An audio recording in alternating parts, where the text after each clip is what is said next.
Well, we're here at the AVPN Global Conference for 2025 in the beautiful Hong Kong. And I'm here today with Susan Afan, the president of the Ramon Magsaysay Foundation. So tell us about the foundation and exactly what you do and what you hope to achieve. Okay. Well, the foundation is 67 years old. It was originally funded and founded by the Rockefeller Brothers of New York in tribute to the work of the 7th President of the Philippines, Ramon Magsaysay. He was known as the President of the Masses, someone that was obviously beloved by the people, whose work really was all about integrity and love for the people of the Philippines. And so because he died at such a young age, 49 years old, in a plane crash, they wanted to honor him by finding people in Asia that had some of his attributes, which is, work with people that needed more hope, people that needed, whatever they did not have in terms of resources that he felt the law should give these people. And so it's been going on now for 67 years. We just awarded 3 more just last August 31, and now we have 356 Ramon Magsaysay awardees in 67 years. So these are quite incredible, these awards. They've been compared to Asia's Nobel Prize, or to the Nobel Prize. They're called, Asia's Nobel Prize winners. When you look at the characteristics of the people that achieve these awards, what are those characteristics? And you talked about, some of them before, but how have they changed over the years? Well, first of all, it's of course nice to be compared to the Nobel Prize because everybody knows that prize worldwide. But I think that what makes the Magsaysay Award just a little bit more special is that it is not just based on technical, because most of the time, they win for science and they win for, their technical knowledge and expertise. And here, most of our awardees provide solutions to some of the greatest ills of Asia and the world, but they do it with what we call greatness of spirit.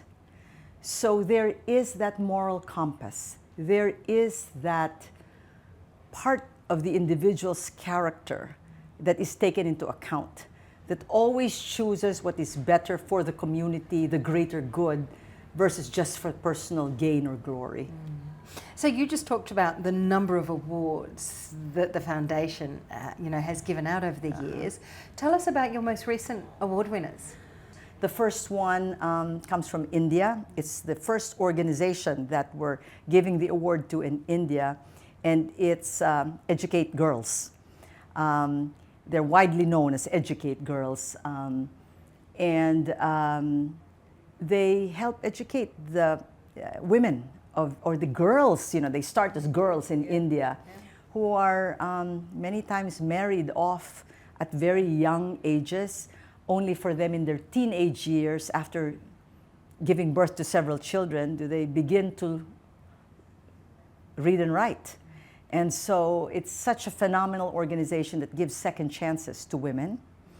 The second awardee comes from the Maldives, Shaina Ali, and she's the first professional diver of the Maldives, but very, very much focused on the environment, most specifically the advocacy on plastic pollution.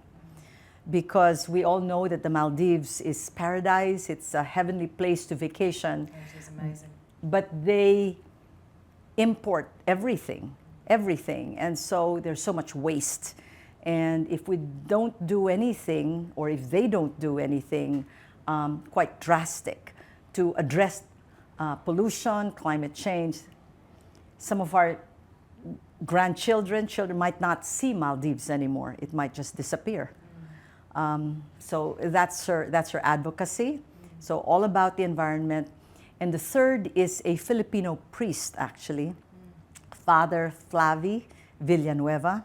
And his advocacy is about giving dignity to the poor, not just in terms of food, clothing, and shelter, but in terms of healing, not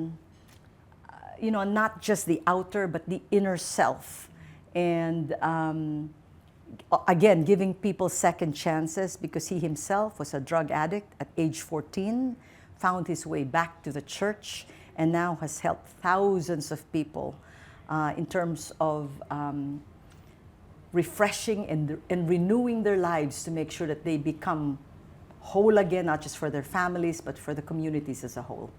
Well, there's incredibly moving stories, aren't Yes, there? yes. And you're yes. surrounded by this. Yes, I'm so blessed to be surrounded by this. By this. Yes, yes.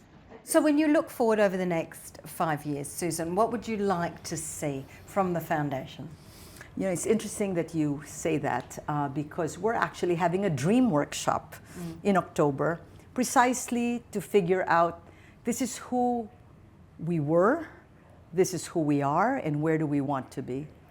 Well, we want to focus on our 3 I's. And the first I is to continue to inspire. Inspire the people that we give the awards to tell them you're doing a good job, that you are not alone, that you have people watching and acknowledging the work that you do. So here's the high five, keep up the good work. And then inspiring, especially the young people, to see that there is hope in the world, that these are ordinary people doing extraordinary things. These are people that were not perfect, that have made mistakes, and yet are being given an award years later because their journey, their work has not been a straight and narrow path, but it's been difficult for the most part, but they've persevered. And now they're a Magsaysay awardee. So inspiration. Number 2 is we want to interconnect like-minded people who are in various advocacies. And that's the reason why we attend AVPN, is because, oh my gosh, look at all these organizations, the young people, the energy that is around us. So we want to make sure that we interconnect the young people with people that are more experienced than they are, maybe share best practices and create, which is the 3rd I, ignite more impact in the ground. I love that. I love that. Susan, thank you so much for sharing your time and your story with us today. Okay, thank you. Thank you. Thank you. Thank you. Thank you, Susan.